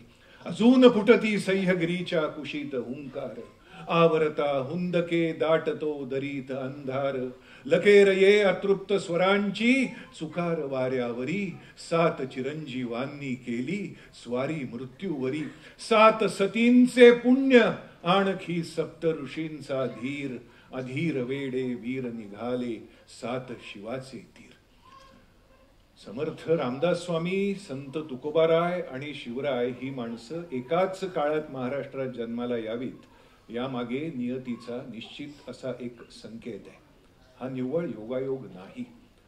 फुटो हे मस्तक, तुटो हे शरीर, नामाचा गजर सोडू नये, अंगी निश्चयाचे बळ, तुका म्हणे तेची फळ. हे सांगणारे तुकोबाराय. केल्याने होत आहे रे, आधी केलेची पाहिजे सांगणारे समर्थ रामदास. आणि या दोघांचा उपदेश प्रत्यक्षात आचरणात आणणारे छत्रपती.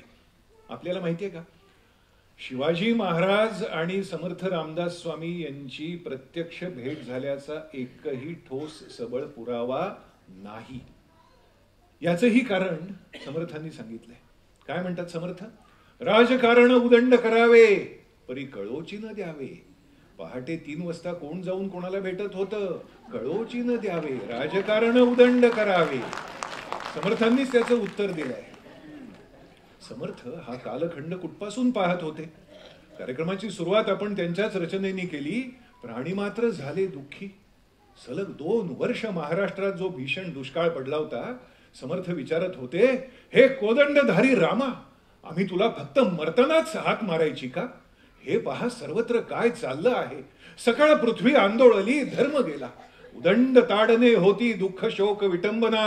आधार पाहता नाही कैवा रीतो दिसेची ना.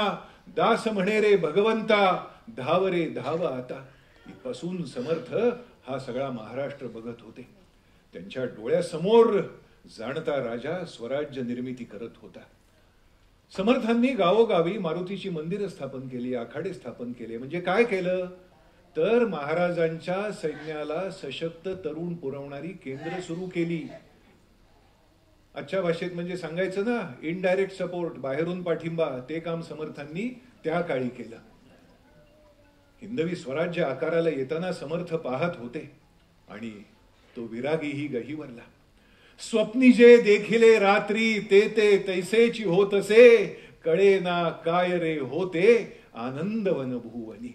विघ्नांच्या उठिल्या फौजा, भीम त्यावरी लोटीला. भरडिली चिरडिली राने, तुडविली बडविली बळे. पराधीनता गेली, सत्ता उदंड चालली. सदानंदी उदो झाला, सुख संतोष पावला. एकची मागणे आता, द्यावे ते मज कारणे. तुझा तू वाढवी राजा, शीघ्र आम्हासी देखता. पुढे समर्थ काय लिहितात? बुडाला औरंग्या पापी, म्लेंछ संहार जाहला. मांडिली मोडिली क्षेत्रे. ज्या देवळांचा देवस्थानांचा यवनांनी निपात केला होता त्यांचा शिवरायांनी पुनरुद्धार केला, पुनरुज्जीवन केलं. ती देवळ पुन्हा बांधली. म्हणून मांडिली मोडिली क्षेत्रे आनंदवन भुवनी. विघ्नांच्या उठिल्या फौजा भीम त्यावरी लोटीला, कळेना काय रे होते आनंदवन भुवनी.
पुढे टिकमापूर असा अपभ्रंश झाला.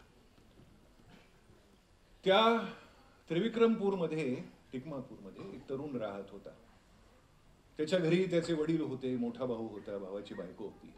दुर्दैवाने हा लहान असताना या तरुणाची आई गेली होती, पण त्या वहिनीने अत्यंत मायेनं आईच्या प्रेमानं त्याचा सांभाळ केला होता. त्या त्रिविक्रमपूरच्या जवळ टिकमापूरच्या जवळ एक संस्थान होतं. त्या संस्थानाचा जो राजा होता, संस्थानिक होता, तो मोठा हौशी होता, रसिक होता.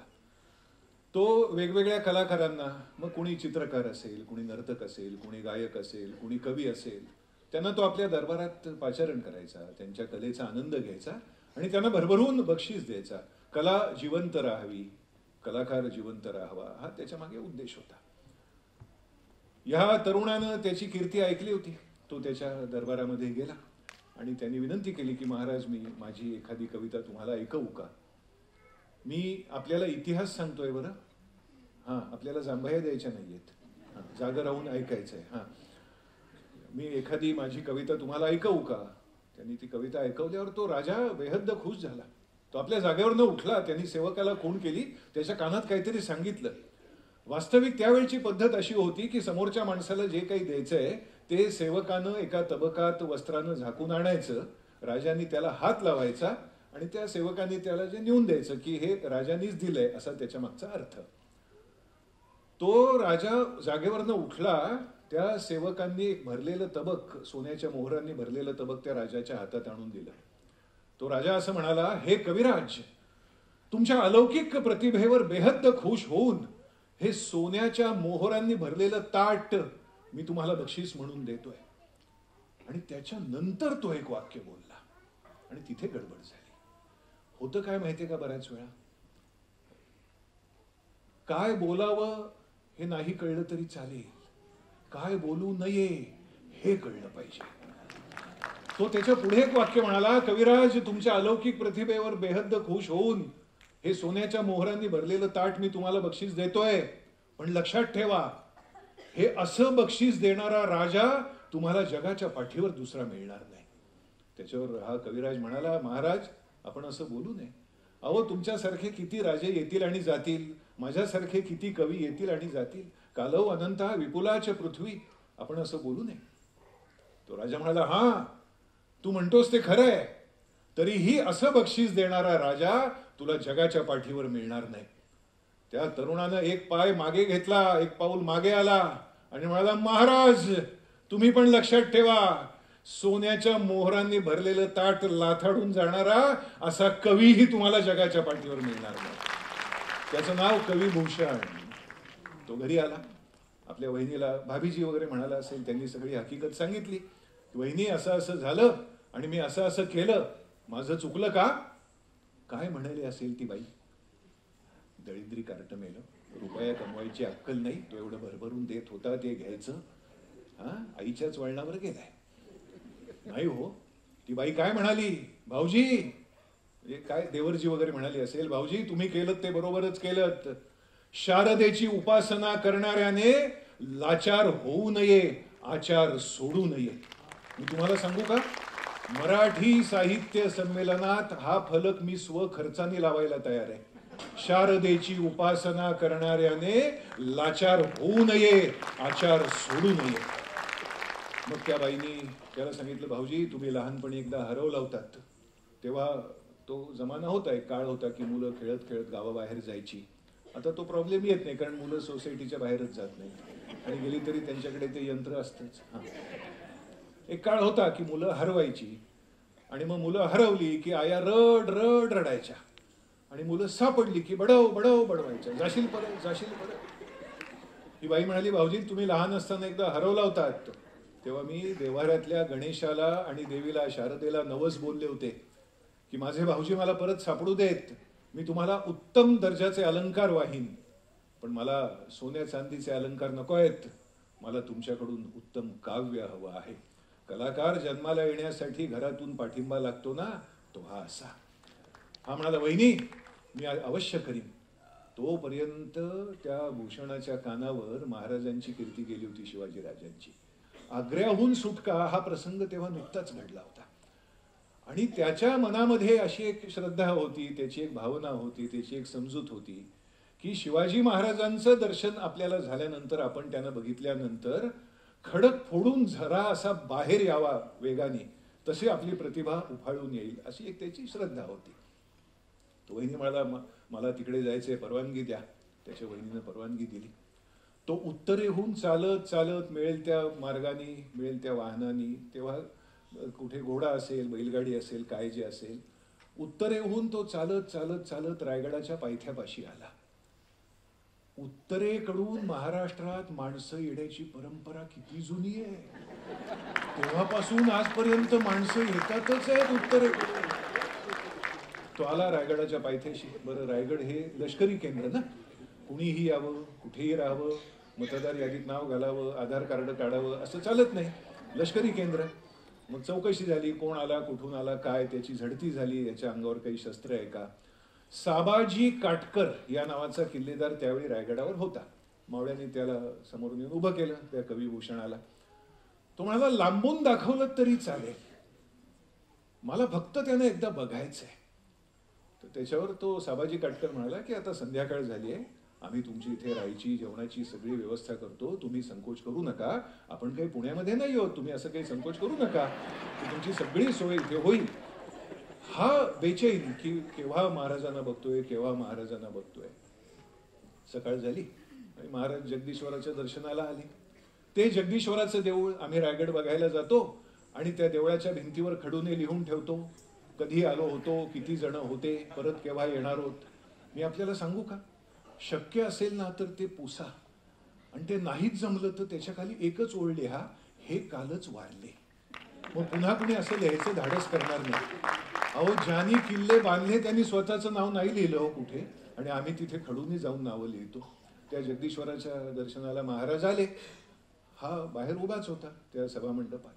महाराज बाहेर आले आणि बघितलं तर नवीन चेहरा म्हणजे पाहुणा. किल्लेदाराकडे चौकशी केली तर किल्लेदार म्हणाला की महाराज हे उत्तरेहून आलेत, हे कवी आहेत आणि त्यांना तुम्हाला भेटायचं आहे. काय म्हणाले असतील महाराज, ही काय वेळ भेटायची, अपॉइंटमेंट घेऊन या, मी कोणालाही भेटत नसतो. संस्कार, आईचे संस्कार. महाराज त्याला म्हणाले, आप कवि है तो आपकी कोई रचना हम सुन सकते हैं क्या. ऐकवा असं नाही म्हणाले, सुन सकते हैं क्या. त्याच्यावर तो म्हणाला, हा महाराज. आणि राजांना बघून त्याला जे स्फुरलं, जे सुचलं, त्यांनी ब्रज अवधी भाषेत केलेली ही कविता. मी त्या कवितेचा अर्थ आपल्याला यासाठी सांगतोय की आजपासून पुढे आपण जेव्हा जेव्हा ते गाणं ऐकाल तेव्हा तेव्हा तो अर्थ आपल्या मनात येईल आणि त्या गाण्याचा आनंद आपल्याला अधिक मिळेल.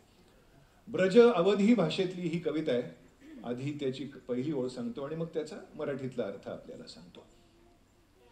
उत्तमोत्तम गोष्टींबरोबर तो राजांची तुलना करतोय आणि राजे कसे श्रेष्ठ आहेत हे दाखवण्याचा प्रयत्न आहे.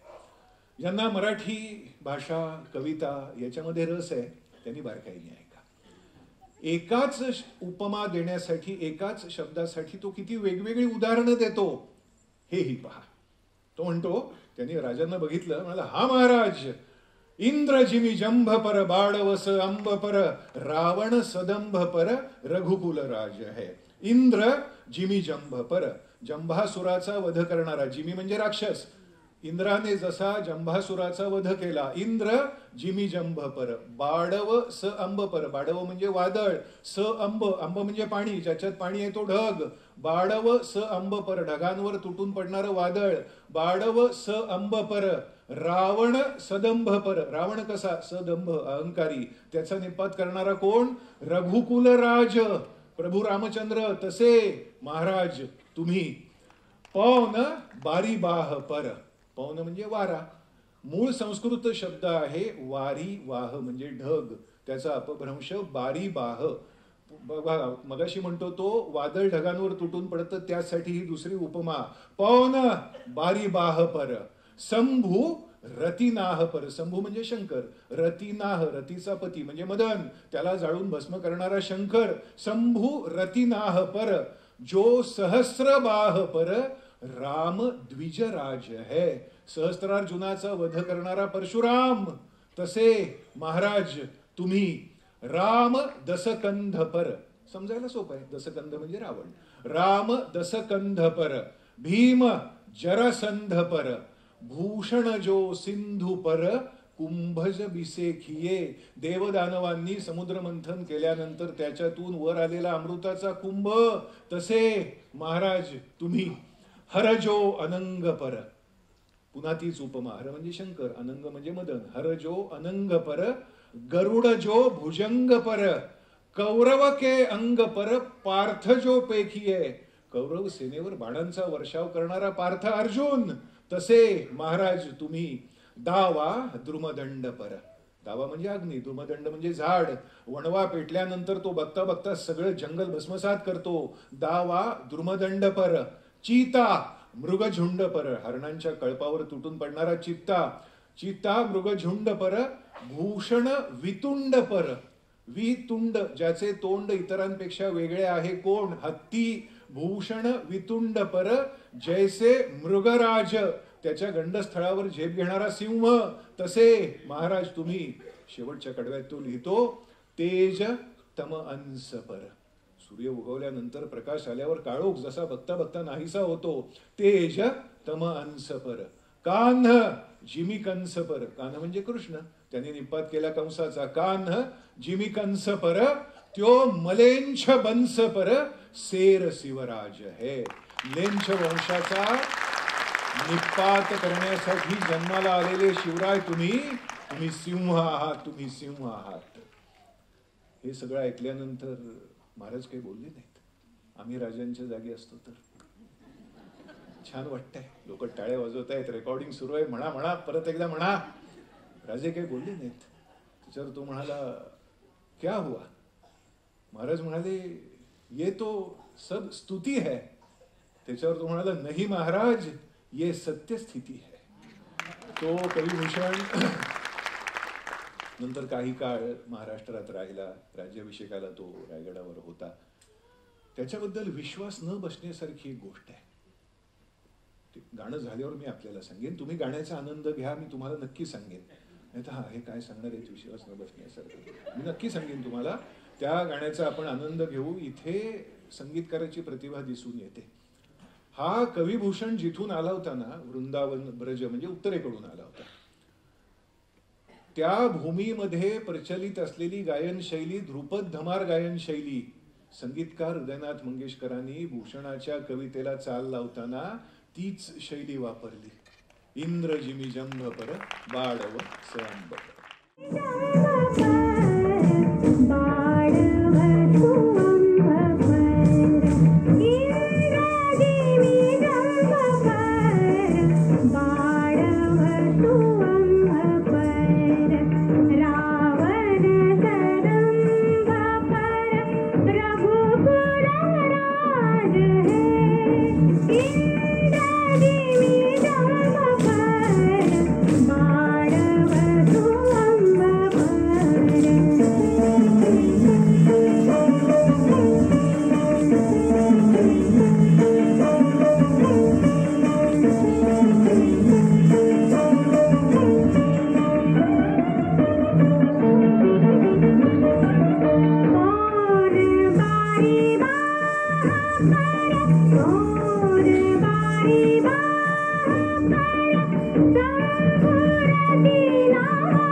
ही आमची मानसिकता असते की काय सांगणार आहेत काय सांगून टाकतो आणि मग पुढच्या गाण्याकडे जाऊ. उत्तरेकडून महाराष्ट्रात माणसं येण्याची परंपरा जुनी आहे, त्याच्यावर आपला विश्वास बसला, तो येतो, तो अजूनही माणसं येत आहेत. विश्वास न बसण्यासारखी गोष्ट, राज्याभिषेक झाल्यानंतर काही दिवसांनी कविभूषण परत गेला, स्वतःहून परत गेला. असं फार दुर्मिळ घडतं नाही की तिकडनं माणसं इकडे येतात आणि स्वतःहून परत जातात. कविभूषण परत गेला, ही विश्वास न बसण्यासारखी गोष्ट. पुढच्या गाण्याकडे. तारीख 6 जून 1674, महाराजांचा राज्याभिषेक. राज्यारोहण आणि राज्याभिषेक हे दोन वेगवेगळे विधी आहेत. राज्याभिषेक म्हणजे पवित्र नद्या, समुद्र यांचं जल एकत्र करून राजाला स्नान घालणं म्हणजे राज्याभिषेक. आणि मग नवीन वस्त्र परिधान करून राजाने सिंहासनावर आरूढ होणं म्हणजे राज्यारोहण. या दोन्ही विधींना आपण एकच नाव दिलं आहे, राज्याभिषेक. अहो, आपल्या घरामध्ये साधा सत्यनारायण असेल, वास्तुशांत असेल तर केवढी तयारी करावी लागते. इथे महाराजांचा राज्याभिषेक होता म्हणजे किती आधीपासून त्याची तयारी सुरू झाली असेल. सगळ्या पवित्र नद्यांचं जल एकत्र आणलं गेलं, सगळ्या समुद्रांचं जल एकत्र आणलं गेलं, आधीपासून तयारी सुरू झाली. नवीन राजधानीचा किल्ला वसवला गेला. आपल्याला माहितीये का, 25 वर्ष महाराज राजगडावर राहिले. राजगडावर महाराजांचा अत्यंत जीव. पण ज्या गडाच्या पायथ्यापर्यंत शत्रूची स्वारी थेट पोचते, दिलेर खान पठाण आणि मिर्झा राजे जयसिंग यांची स्वारी राजगडाच्या पायथ्यापर्यंत थेट आली होती, तो राजधानीचा किल्ला नाही. नियोजन म्हणून रायगडाची निवड केली. संपूर्ण किल्ला नवीन बसवला. आपल्याला माहितीये का, त्या काळच्या एका माणसाचं नाव आज रायगडावर वाचायला मिळतं. तो रायगडाचा आर्किटेक्ट, रचनाकार. ते सुद्धा कसं वाचायला मिळतं, सेवेचे ठाई तत्पर हिरोजी इंदुलकर. ज्यांनी हा गड वसवला त्याचं नाव त्यांनी या पद्धतीने लिहिलंय. 6 जून 1674. राज्याभिषेक झाल्यानंतर राजांची हत्तीवरून मिरवणूक निघाली होती. हेनरी ऑक्झेंडन, ईस्ट इंडिया कंपनीचा प्रतिनिधी, त्या राज्याभिषेकाला उपस्थित होता. त्यानं त्याची डायरी लिहिताना 6 जून 1674च्या पानावर लिहिलंय की राज्याभिषेक झाल्यानंतर महाराजांची हत्तीवरून मिरवणूक निघाली. आपल्यापैकी जी मंडळी रायगडावर जाऊन आली आहेत त्यांना कल्पना येईल की रायगडावर माणसाला चालत जाणं किती कठीण आहे. 1674 मध्ये हत्तीवर गेला कसा, हेनरी ऑक्झेंडनला चैन पडेना. त्यानं खूप चौकशी केली आणि मग अशी आपल्याला जो मुद्दा मी सांगतो त्या मगासपासून, नियोजन. कोणतंही काम नियोजनाशिवाय महाराजांनी केलं नाही. राज्याभिषेक ठरल्यावर हत्तीची 2 बारकी पिल्ल वर नेऊन पाळली. त्यांचा पुढे त्याच एका हत्तीवरून राजांची मिरवणूक निघाली होती. नियोजनाशिवाय मिळालेलं यश अपघात समजावा. हा राज्याभिषेक कोणाचा होता? 6 जून 1674 या दिवशी स्वराज्याच्या सीमेचं रक्षण करण्यासाठी जे मावळे उभे होते ना, तो त्यांचा राज्याभिषेक होता. प्रत्यक्ष राज्यारोहण करण्यापूर्वी आईसाहेबांना वंदन करण्यासाठी महाराज, महाराणी साहेब आणि युवराज आले. आईच्या पायापाशी बसले. काय वाटलं असेल त्या आईला आम्ही फक्त कल्पना करू शकतो. काय काय आठवलं असेल. अफजल खानाच्या वधाला महाराज निघाले तो प्रसंग आठवला असेल. आग्र्याहून महाराज सुटले आणि बैराग्याच्या वेशात राजगडावर येऊन आईसाहेबांच्या पायापाशी बसले तो प्रसंग आठवला असेल. काय काय नेमकं आठवलं असेल आम्ही फक्त कल्पना करू शकतो. आईसाहेबांनी लहानपणी शिवबाला मातीचे डोंगर किल्ले म्हणून खेळायला करून दिले होते. त्या मातीच्या ढिगांचा आज रायगड झाला होता. आईसाहेबांच्या अश्रूंच्या आज सप्तगंगा झाल्या होत्या. त्यांच्या मांडीचं रत्नजडीत सिंहासन झालं होतं. आईसाहेबांनी आशीर्वाद दिला, उदंड वृक्षाचे व्हा, रामराज्य करा, धर्मराज्य करा. महाराज सिंहासनाच्या जवळ आले. त्या पायऱ्या पाहून महाराजांना वाटत होतं ही पहिली पायरी म्हणजे माझा तानाजी मालुसरे, ही दुसरी पायरी म्हणजे माझा मुरारबाजी देशपांडे, ही तिसरी पायरी म्हणजे प्रतापराव गुजर आहे, ही चौथी पायरी म्हणजे बाजीप्रभू देशपांडे. हे सगळे वीर स्वराज्यासाठी मरण पावले म्हणून मला सिंहासनाच्या पायऱ्या चढता येत आहेत. त्या दिवशी सगळ्यात जास्त आनंद कोणाला झाला असेल? सगळ्यात जास्त आनंद झाला तो महाराष्ट्राच्या मातीला. अहो, राज्याभिषेक म्हणजे राजाचं भूमीशी लग्नच. केवढी ती आनंदली, सुखावली, भारावली, लाजली. आमचं राज्य, आमचं राज्य, आमचं आकाश, आमचं पाणी, आमचा राजा, आमचं सिंहासन, स्वराज्याचं सुराज्य करण्यासाठी महाराजांची ही धडपड होती. आपल्याला कल्पना आहे का आम्ही काय करतो? 26 जानेवारी, 15 ऑगस्ट, 1 मे सुट्टी मिळाली की महाबळेश्वर, माथेरानचा बेत करतो. अवश्य करा. पण 15 ऑगस्ट, 26 जानेवारी, 1 मे या दिवशी किंचित साखर खाऊन आम्ही तोंड गोड करतो का हो? आमच्या सार्वभौमत्वाचा जय जयकार करणारा 26 जानेवारीचा दिवस, आमच्या महाराष्ट्राचा जन्म 1 मे महाराष्ट्र दिवस, आम्हाला स्वातंत्र्य मिळालं ते 15 ऑगस्ट. जे महत्व राज्याभिषेकाच्या तारखेला आहे ना 6 जून 1674, तेच महत्व 26 जानेवारीला आहे, तेच महत्व 1 मे या दिवसाला आहे, तेच महत्व 15 ऑगस्ट या तारखेला आहे. आणि या वर्षीपासून तेच महत्व 22 जानेवारी याही तारखेला आहे. आमची भूमी, आमचं राज्य, आमचा राजा. त्या राज्याभिषेकाचं कविवर्य शंकर वैद्यांनी केलेलं हे वर्णन. छत्रपतींच्या पूर्वी अनेकांनी गेलेलं स्वराज्य परत मिळवण्यासाठी प्रयत्न केले, पण यश मिळालं ते छत्रपतींना. त्याच्या आधी अनेक यत्न झाले होते. एरवी फक्त पूर्वेकडून सूर्योदय होतो. राज्याभिषेकाच्या दिवशी 10 दिशांच्या हृदयातून तो झाला होता. आणखी एक महत्वाची गोष्ट आपल्याला सांगतो आणि आपण त्या गाण्याकडे जाऊ. आम्हाला ना काय होतं, बऱ्याच वेळा अर्धसत्य सांगितलं जातं. त्यावेळच्या पुरोहितांनी महाराजांना राज्याभिषेक करायला नकार दिला. आपल्याला माहितीये का हे अर्धसत्य आहे. देवगिरीचा राजा रामदेवराय याच्या राज्याभिषेकानंतर पुढे 350 वर्ष महाराष्ट्रात कोणालाही राज्याभिषेक झाला नव्हता. ते विधी काय असतात, ते मंत्र काय असतात हेच कुणाला ठाऊक नव्हतं. आपल्याला पटेल अशा सोप्या भाषेत सांगू का? आपल्याकडे हल्ली ऑटो गिअरच्या गाड्या येतात की नाही? आजपासून 50 वर्षांनी मॅन्युअल गिअरची गाडी चालवणारा कोणी मिळेल का हो? तोच प्रकार झाला.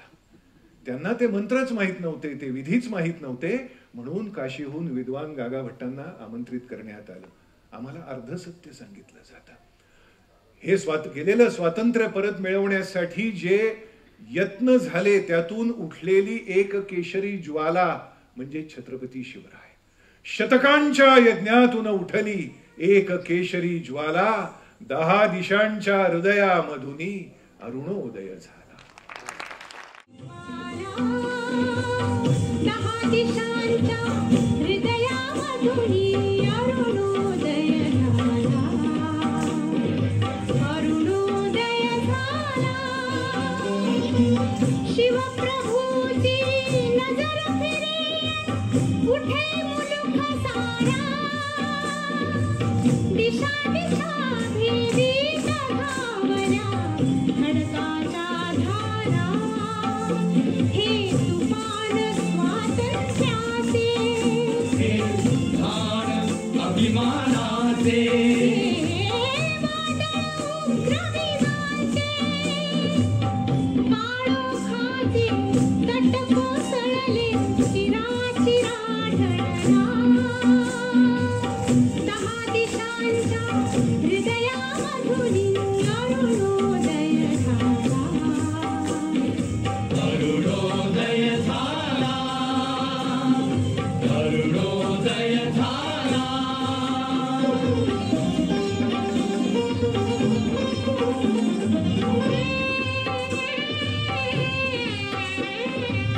कडे कपारी घुमू लागले विजयाचे गान. जळल्या रानातूनी उमलले पुन्हा नवे प्राण. रायगडावर हर्ष दाटला, रायगडावर हर्ष दाटला. खडा चौघडा झडे, शिंगाच्या ललकारीवरती भगवा झेंडा उडे. शिवराय भाग्य देशाचे, हे संजीवन प्राणांचे, रूप शक्ती युक्तीचे, हाती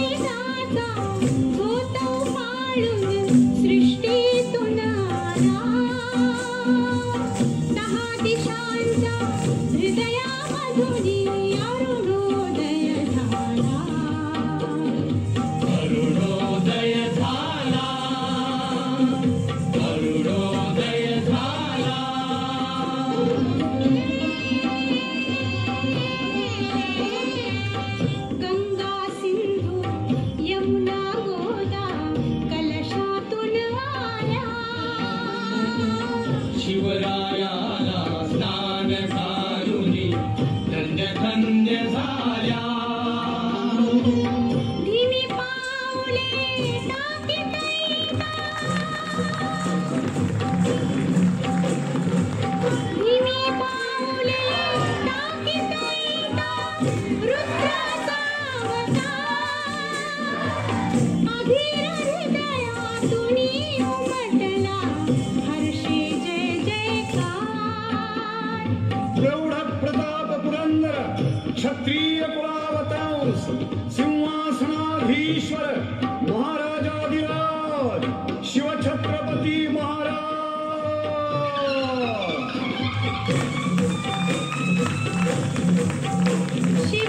शिवछत्रपतींचा जय हो, श्री जगदंबेचा जय हो.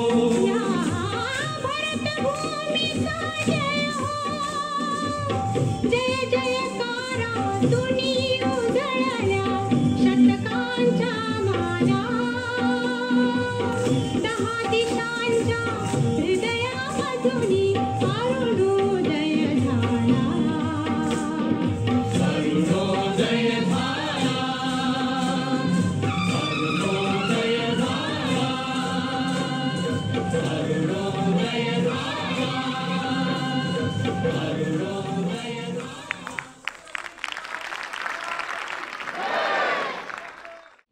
तिथीनी हनुमान जयंती होती, चैत्र पौर्णिमा. हे स्वराज्य, हे सिंहासन, हे सगळे मावळे यांना इथेच ठेवून छत्रपती अनंताच्या प्रवासाला गेले. मृत्यूचं बोट धरून शांतपणाने गेले. तेव्हाची काय नोंद सापडते हो? माध्यान्नीच्या सुमारास राजे असं म्हणाले की आम्हास श्रींचे स्मरण करावयाचे आहे, आम्हास एकांत द्यावा. आणि मग सगळेजण जड अंतःकरणाने डोळ्यातून पाणी वाहत होतं, मुजरा करून आता महाराज आपल्याला भेटणार नाहीत, त्या खोलीच्या बाहेर गेले. सगळ्यात शेवटी त्या खोलीतून कोण गेलं असेल? सांगू कोण गेलं असेल? मदारी मेहतर त्या खोलीतून सगळ्यात शेवटी गेला असेल. तो खोलीच्या दारापर्यंत गेला असेल, परत आला असेल आणि राजांना म्हणा असेल, राजे उठा, आग्र्याला औरंगजेबाच्या कैदेतून तुम्ही पळालात, तेव्हा तुमच्या गादीवर मी झोपलो होतो, ती मृत्यूशय्याच होती. आजही मी इथे झोपतो या मृत्यूशय्येवर, तुम्ही निघा, मी झोपतो. मिळतील का हो अशी माणसं?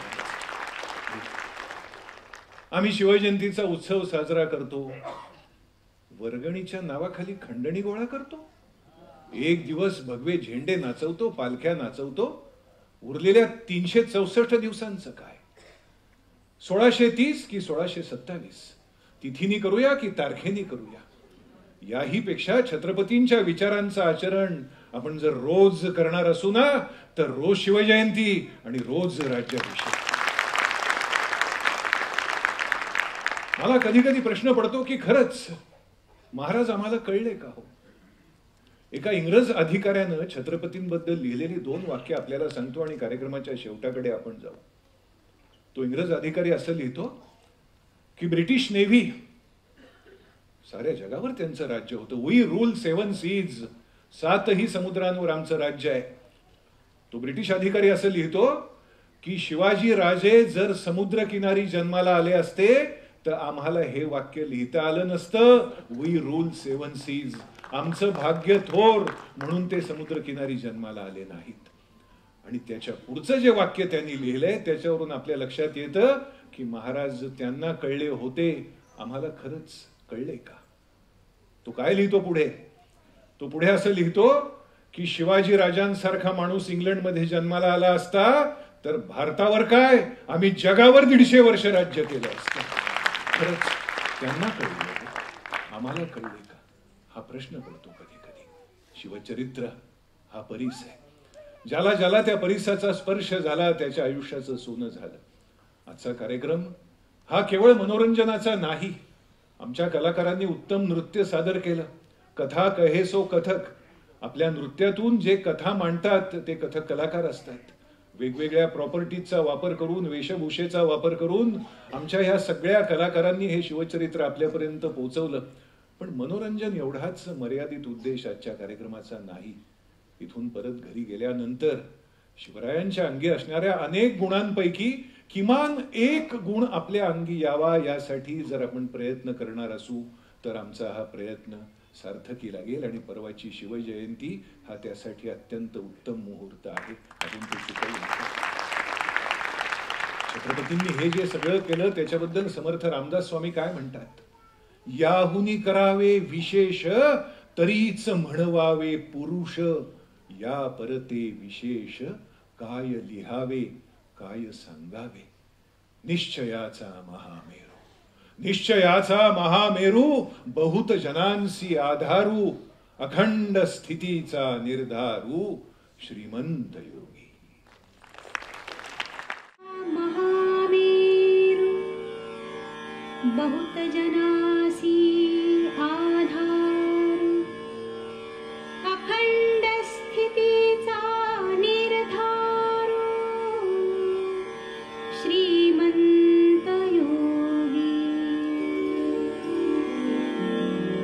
नरपती हयपती गजपती गणपती भूपती जळपती पुरंदर आणि शक्ती पृष्ठभागी. यशवंत कीर्तिवंत सामर्थ्यवंत वरदवंत पुण्यवंत नीतिवंत जाणता राजा. आचारशील विचारशील दानशील धर्मशील सर्वज्ञपणे सुशील सकळा ठाई. धीर उदार गंभीर शूर क्रियेसी तत्पर सावधपणे नृपवर तुच्छ केले. देव धर्म गो ब्राह्मण करावया संरक्षण. हृदयस्थ झाला नारायण प्रेरणा केली. या भूमंडळाचे ठाई धर्मरक्षी ऐसा नाही. महाराष्ट्र धर्म राहिला काही तुम्हा कारणे. कित्येक दुष्ट संहारिला कित्येकासी धाक सुटला. कित्येकास आश्रयो जाहला. शिवकल्याण राजा शिवकल्याण राजा शिवकल्याण